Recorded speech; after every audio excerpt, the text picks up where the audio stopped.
Hello everyone, welcome back to Disha classes.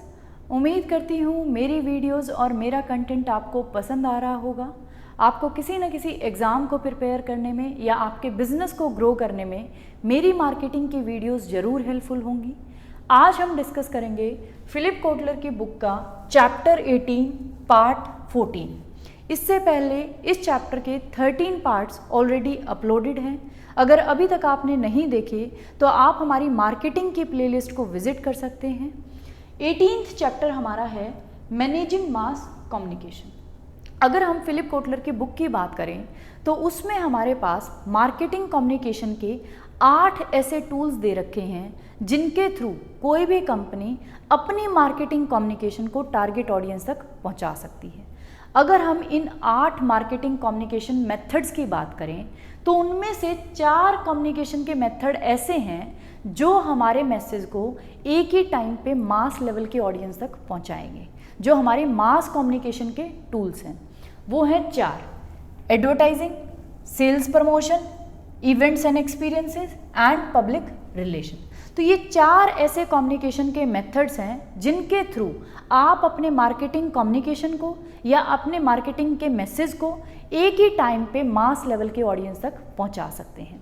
इस chapter में हम इन्हीं 4 टूल्स को डिटेल में डिस्कस कर रहे हैं कि इनको कैसे डिज़ाइन किया जाता है, कैसे मैनेज किया जाता है।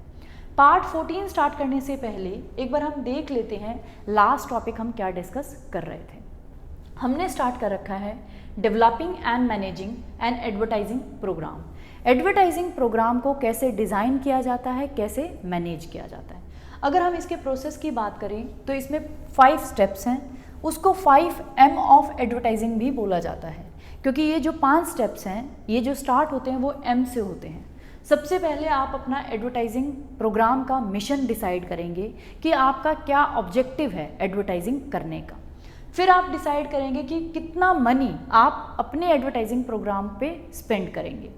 थर्ड, हम अपने एडवर्टाइजिंग प्रोग्राम के लिए एक मैसेज को डिज़ाइन करेंगे, डेवलप करेंगे। फिर हमारा 4th स्टेप आता है मीडिया को चूज़ करना कि हमारा जो एडवर्टाइजिंग प्रोग्राम का मैसेज है उसको हम किस मीडिया के थ्रू टारगेट ऑडियंस तक पहुंचाएंगे। 3 स्टेप्स को हमने डिटेल में डिस्कस कर रखा है। 4th स्टेप हमने स्टार्ट कर रखा है और मीडिया के बाद फाइनली हम अपने रिजल्ट्स को मेज़र करेंगे कि हमारा जो एडवर्टाइजिंग प्रोग्राम हमने जिस मीडिया के थ्रू लॉन्च किया तो उसके रिजल्ट्स क्या हैं। 4th स्टेप की अगर हम बात करें, जब हम मीडिया को चूज़ कर रहे हैं, मीडिया को चूज़ करने का मतलब ये नहीं है क्योंकि हमारे पास बहुत सारे मीडिया है अपने एडवर्टाइजिंग मैसेज को टारगेट ऑडियंस तक पहुंचाने के लिए। रेडियो के थ्रू आप पहुंचा सकते हैं, टीवी के थ्रू पहुंचा सकते हैं, न्यूज़पेपर के थ्रू पहुंचा सकते हैं, मैगजीन्स के थ्रू पहुंचा सकते हैं। लेकिन सिर्फ हमें यही नहीं करना। सबसे पहले इसमें भी हमारे पास 4 स्टेप्स हैं। सबसे पहले आपको क्या करना है, डिज़ायर्ड रीच, फ्रीक्वेंसी और इम्पैक्ट। आप अपने मीडिया से कितनी रीच चाहते हैं, क्या फ्रीक्वेंसी एक्सपेक्ट करते हैं और क्या इम्पैक्ट आप चाहते हैं। आपका डिज़ायर्ड रीच, फ्रीक्वेंसी और इम्पैक्ट क्या है, पहले तो वो डिसाइड करें क्योंकि अलग अलग जो मीडिया हैं उनकी अलग अलग रीच है, अलग अलग फ्रीक्वेंसी है, अलग अलग इम्पैक्ट है। वो आप ये देखें आपको कितनी रीच, कितनी फ्रीक्वेंसी और क्या इम्पैक्ट चाहिए। उसी के बेसिस पे सेकंड जो हमारा स्टेप होगा वो जो मेजर मीडिया के टाइप्स हमारे पास हैं उनमें से हम किसी पर्टिकुलर मीडिया के टाइप को सेलेक्ट कर लेंगे। टीवी को करेंगे, रेडियो को करेंगे, न्यूज़पेपर को करेंगे वो। फिर हमें डिसाइड करना है, सेलेक्ट करना है कि जो हमारा स्पेसिफिक मीडिया हमने चूज़ किया है उसमें हमारा स्पेसिफिक मीडिया व्हीकल कौन सा होगा। अब आपने टीवी को चूज़ कर लिया तो टीवी के अंदर भी एक स्पेसिफिक मीडिया के व्हीकल को आपको सेलेक्ट करना है। 3rd स्टेप हो गया हमारा ये। 4th आपको क्या करना है, मीडिया के लिए टाइमिंग और जोग्राफिकल एलोकेशन को सेट करना है। ये हो गया मीडिया से रिलेटेड 4th स्टेप। उसके बाद मार्केटर क्या करेगा, अपने इन डिसीजंस के रिजल्ट्स को इवेल्युएट करेगा, मेज़र करेगा। क्लियर। तो ये है जब हम मीडिया को चूज़ करते हैं। तो जो हमारा फर्स्ट A स्टेप है, रीच, फ्रीक्वेंसी एंड इम्पैक्ट, इसको हम डिटेल में पिछली वीडियो में डिस्कस कर चुके हैं। जब हमें ये पता चल गया कि भाई हमें मीडिया से ये रीच चाहिए, ये फ्रीक्वेंसी चाहिए और ये इम्पैक्ट चाहिए, उसके बेसिस पे अब हम क्या करेंगे, जो मेजर मीडिया के टाइप्स हैं उनमें से हम किसी भी एक पर्टिकुलर मीडिया को चूज़ करेंगे जो हमें वो रीच, वो फ्रीक्वेंसी, वो इम्पैक्ट और बहुत सारे अदर फैक्टर्स को भी हम कंसीडर करेंगे जब उसको चूज़ कर रहे हैं। क्लियर। तो हमने देख लिया था कि भी ये हमारे पास मेजर मीडिया के टाइप्स हैं, रेडियो है, न्यूज़पेपर है, टेलीविज़न है, डायरेक्ट मेल है, मैगजीन्स हैं, आउटडोर है, येलो पेजेस हैं। इनके सभी के खुद के एडवांटेजेस हैं, सबके डिसएडवांटेजेस भी हैं। इनके बाद ये तो हो गए हमारे ट्रेडिशनल, ये जो मीडिया के टाइप्स हैं जिनमें से आप अपने चूज़ करके अपने मैसेज को टारगेट ऑडियंस तक पहुंचा सकते हैं। लेकिन आज के टाइम में बहुत सारे अलग अलग नए मीडिया भी आए हैं, उसमें हमारा निकल के आता है place advertising options. Place advertising को हम बोलते हैं आउट ऑफ होम एडवर्टाइजिंग, या तो आप इसको प्लेस एडवर्टाइजिंग बोल सकते हैं या out of home. Out of home का मतलब है जब जो आपका टारगेट ऑडियंस है या कस्टमर है वो अपने घर से बाहर होता है, तब आप उसे अपनी एडवर्टाइजिंग मैसेज को दिखाते हैं। तो ऐसे भी आपके पास अब नए नए बहुत सारे मीडिया आ गए हैं जिनके थ्रू आप अपने एडवर्टाइजिंग मैसेज को टारगेट ऑडियंस तक पहुंचा सकते हैं। अगर हम प्लेस एडवर्टाइजिंग ऑप्शंस की बात करें तो हमारे पास वो 4 हैं। पहला है बिलबोर्ड, जिसको हम डिटेल में पिछली वीडियो में कवर कर चुके हैं। सेकंड हमारे पास है पब्लिक स्पेसेस। पब्लिक स्पेसेस का भी एक मीडिया है, मतलब पब्लिक स्पेसेस भी एक मीडियम है जिनके थ्रू आप अपने टारगेट ऑडियंस तक अपने एडवर्टाइजिंग मैसेज को पहुंचा सकते हैं। अगर हम तीसरे ऑप्शन की बात करें तो थर्ड ऑप्शन हमारा है प्रोडक्ट प्लेसमेंट और फोर्थ हमारा है पॉइंट ऑफ परचेज। इन दोनों को आज की वीडियो में हम डिस्कस करेंगे। तो पहले डिस्कस करते हैं प्रोडक्ट प्लेसमेंट। प्रोडक्ट प्लेसमेंट क्या होता है? ये एक नया मीडिया है, एक मीडिया का टाइप है जिसके थ्रू आप अपने एडवर्टाइजिंग मैसेज को टारगेट ऑडियंस तक पहुंचा सकते हैं। मार्केटर्स पे $1 lakh to $5 lakh so their products will make cameo appearance in movies and on television। आप मूवीज़ में या जो टेलीविज़न पे शोज़ वगैरह आते हैं उनमें देखते हैं कि भी उनमें एक कैमियो रोल के लिए, मतलब 5 सेकंड का 10 सेकंड्स के रोल के लिए जो मार्केटर है वो कितना कितना पे करते हैं, $1 lakh से $5 lakh के बीच में। तो इसे हम बोलते हैं प्रोडक्ट प्लेसमेंट।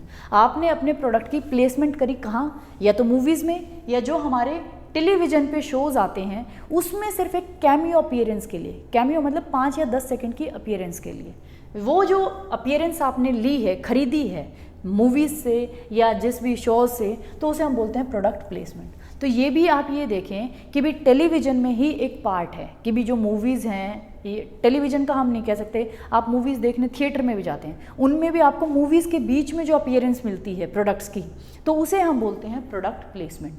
तो ये भी एक नया मीडिया है, एक मीडिया का टाइप है जिसके थ्रू आप अपने एडवर्टाइजिंग मैसेज को टारगेट ऑडियंस तक पहुँचा सकते हैं।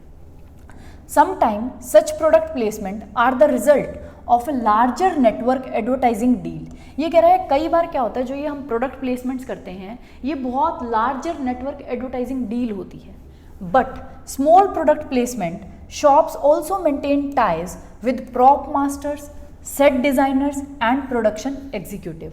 ये कह रहा है कई बार तो जो ये प्रोडक्ट प्लेसमेंट की डील्स होती हैं वो बहुत बड़े जो नेटवर्क एडवर्टाइजिंग डील होती हैं कि भी आप पूरे जो मूवी डायरेक्टर के साथ ही डील कर रहे हैं कि भी जो वो शूज़ पहनेगा, एक्टर होगा, वो मेरी ही कंपनी के पहनेगा। तो प्रोडक्ट की प्लेसमेंट हो रही है मूवी में 5 सेकंड के लिए, तो ये जो डील हुई है लार्जर नेटवर्क एडवर्टाइजिंग डील है। लेकिन कई बार जो स्मॉल प्रोडक्ट प्लेसमेंट्स होती हैं छोटे लेवल की, वो आप किसके साथ कर सकते हैं, जैसे जो प्रॉप मास्टर्स हैं, मूवीज़ में बहुत सारे प्रॉप यूज़ किए जाते हैं, उनके साथ, या सेट डिज़ाइनर के साथ आप डील कर सकते हैं कि भी जब वो सेट को डिज़ाइन कर रहा है तो वहाँ कोई आपके प्रोडक्ट की प्लेसमेंट कर दे, या प्रोडक्शन एग्जीक्यूटिव्स के साथ। क्लियर? तो किसी के साथ भी आप डील करके अपने प्रोडक्ट की प्लेसमेंट मूवीज़ में या टेलीविज़न पर करवा सकते हैं। Some firm get product placement at no cost. ये कह रहे हैं कई बार क्या होता है, कुछ कंपनीज अपने प्रोडक्ट की प्लेसमेंट कर जाते हैं लेकिन विदाउट एनी कॉस्ट। कई बार तो हमें इतनी बड़ी बड़ी डील्स करनी पड़ती है, $1 lakh से $5 lakh के बीच में हम पे करते हैं एडवर्टाइजिंग के लिए, लेकिन कई बार फ्री ऑफ कॉस्ट। जैसे इन्होंने एग्जांपल दिया है, Nike does not pay to be in movies but often supplies shoes, jackets, bags and so on. ये कह रहा है नाइकी जो है वो कभी भी मूवीज़ में अपने कैमियो अपीयरेंस के लिए पे नहीं करता, वो लेकिन क्या करता है, जो मूवीज़ होती हैं उनमें अपने शूज़, जैकेट, बैग्स या और भी जो आइटम्स हैं उनको सप्लाई कर देता है अपीयरेंस के लिए। Increasingly product and brands are being woven directly into the story. ये कह रहा है आजकल तो इतना हो गया है, पहले तो सिर्फ क्या होता था हम बैकग्राउंड में दिखाते थे, लेकिन आजकल तो जो प्रोडक्ट्स हैं या ब्रांड्स हैं उनको डायरेक्टली स्टोरी में लाया जाता है। जैसे इन्होंने एग्जांपल दिया है, When a new iPad for the gadget-loving dad of modern family became the story arc of a whole episode। ये कह रहे कई बार तो क्या होता है, अब हम स्टोरी में ही अपने प्रोडक्ट की प्लेसमेंट करने लग गए, इतना ज़्यादा डायरेक्ट हो गया है।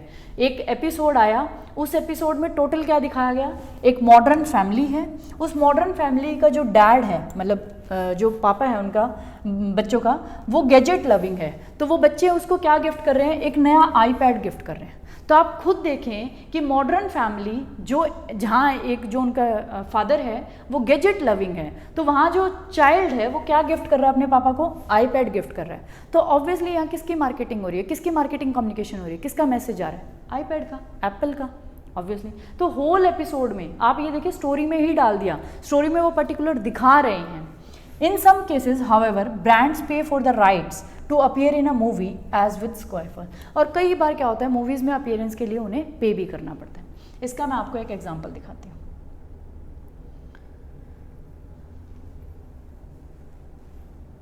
आप ये देखें, ये अगर आप देखेंगे तो जैसे इस बंदी ने, ये मूवी है कोई या शो है, उसमें इसने कुछ गिफ्ट दिया, तो किसके शूज़ दिए, नाइकी के। तो नाइकी के शूज़ दिए तो ऑब्वियसली उसकी क्या हो रही है, कैमियो अपीयरेंस हो रही है मूवी में या जो भी शो है टेलीविज़न पे। इसके लिए या तो वो पे कर रहा होगा, और पे नहीं कर रहा तो उसने ये जो सप्लाईज़ हैं, शूज़ हैं, जैकेट्स वगैरह हैं, वो मूवीज़ में सप्लाई की होंगी। तो इसे बोलते हैं हम प्रोडक्ट प्लेसमेंट। ये देखिए, ये पिज़्ज़ा खा रहा है, लेकिन इसमें पिज़्ज़ा हट ही क्यों दिखाया, ये प्रोडक्ट की प्लेसमेंट है। क्लियर। उसके बाद और भी आप एग्जांपल देख सकते हो, जैसे ये बंदा है, ये कोका कोला पी रहा है, तो यहाँ जो कोका कोला की कैन रखी है वो मूवी में क्या है, प्रोडक्ट प्लेसमेंट का काम कर रही है। और हम देख सकते हैं, आपने ये मूवी देखी होगी, हमारी इंडियन मूवी है ऋतिक रोशन की, मुझे नाम तो इसका ध्यान नहीं आ रहा। इसमें ये देखिए, इसको जब पिला रही है तो बॉर्नविटा रखा है, बॉर्नविटा की ऐड हो रही है, तो ये क्या है, प्रोडक्ट प्लेसमेंट्स। क्लियर। जब आप मूवीज़ में कैमियो अपीयरेंस के लिए कुछ पे करते हैं या विदाउट एनी पे, जब आप एडवर्टाइजिंग मैसेज टारगेट ऑडियंस तक पहुंचाते हैं, इसे हम बोलते हैं प्रोडक्ट प्लेसमेंट। तो ये भी एक मीडिया है या एक मीडिया का टाइप है जिसके थ्रू आप अपने एडवर्टाइजिंग मैसेज को टारगेट ऑडियंस तक पहुंचा सकते हैं। क्लियर। ये कह रहा है जो प्रोडक्ट प्लेसमेंट है वो is not immune to criticism, लेकिन इसको बहुत बंदे जो लॉ मेकर्स हैं वो इसको क्रिटिसाइज भी करते हैं, क्योंकि इसका जो नेचर है वो स्टीलिथ नेचर है, मतलब जैसे चोरी चकारी वाला, मतलब छुपके से आप किसी चीज़ को बिना बताए जब आप शो कर रहे हैं। Threatening to force more explicit disclosure of participating advertiser, वो इनको ये भी कहते हैं कि भी आप जो भी एडवर्टाइजिंग पार्टिसिपेटिंग एडवर्टाइज़र है उसको अच्छे से खुलकर एक्सप्लिसिट करें कि भी हम इसका प्रमोशन कर रहे हैं। क्लियर। तो ये था हमारा थर्ड ऑप्शन प्लेस एडवर्टाइजिंग में। फोर्थ आता है point of purchase. Point of purchase का मतलब है जब आपका कस्टमर जहां उसे परचेज करना है शॉप के अंदर है, जब वो परचेज करने के लिए आया है, point of purchase. Point of purchase पे जब आप उसे एडवर्टाइजिंग मैसेज देते हैं तो उसे हम बोलते हैं पॉइंट ऑफ परचेज एडवर्टाइजिंग, या मीडिया, एक मीडिया है जिसके थ्रू आप अपने मैसेज को टारगेट ऑडियंस तक पहुंचा रहे हैं, लेकिन किस टाइम पे, जब वो परचेज करने आ गया है। Chapter 22 discuss shopper marketing and in store marketing efforts. Chapter 22 जब आप पढ़ेंगे तो उसमें आपको shopper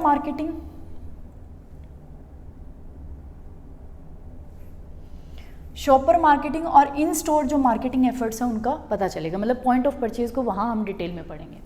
the appeal of point of purchase advertising is that consumer make many brand decision in the store.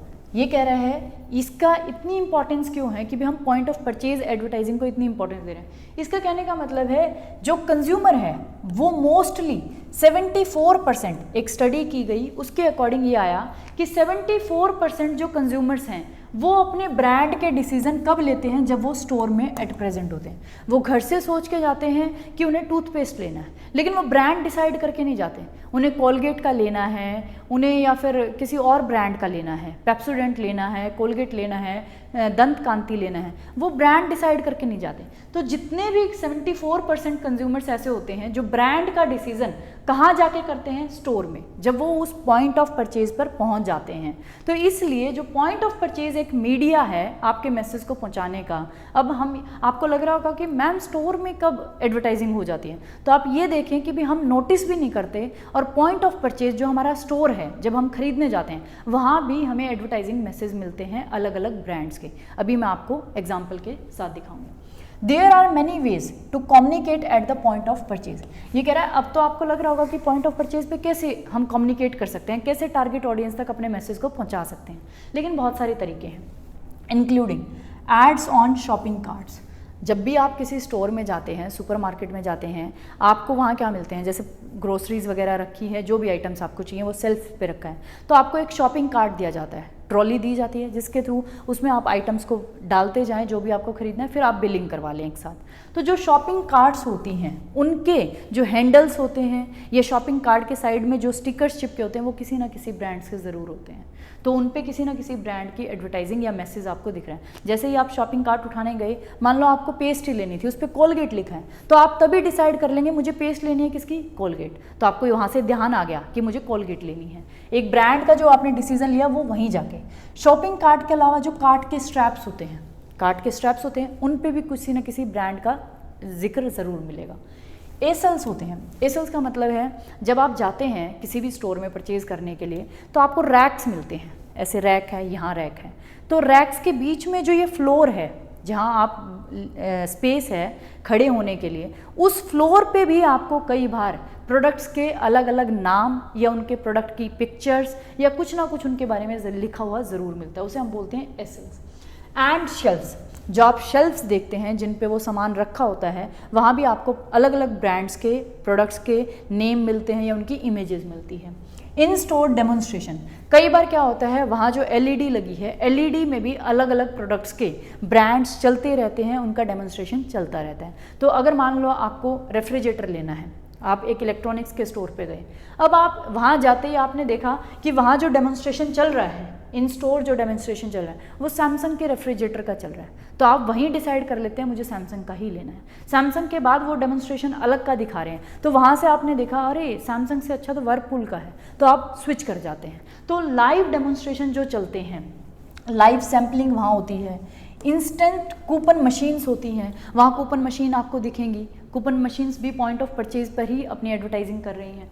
Some supermarkets are selling floor spaces for company logos and experimenting with talking shelves. ये कह रहा है कई बार तो जो supermarkets हैं वो उनका जो सेलिंग फ्लोर होता है ना, जो मैंने अभी आपको एग्जांपल दिया, उसको भी बेचती हैं। सेलिंग फ्लोर पे आपको स्पेस खरीदना पड़ता है।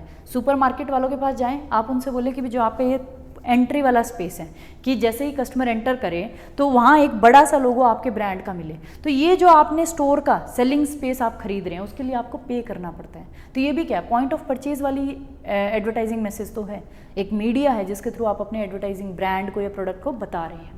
क्लियर।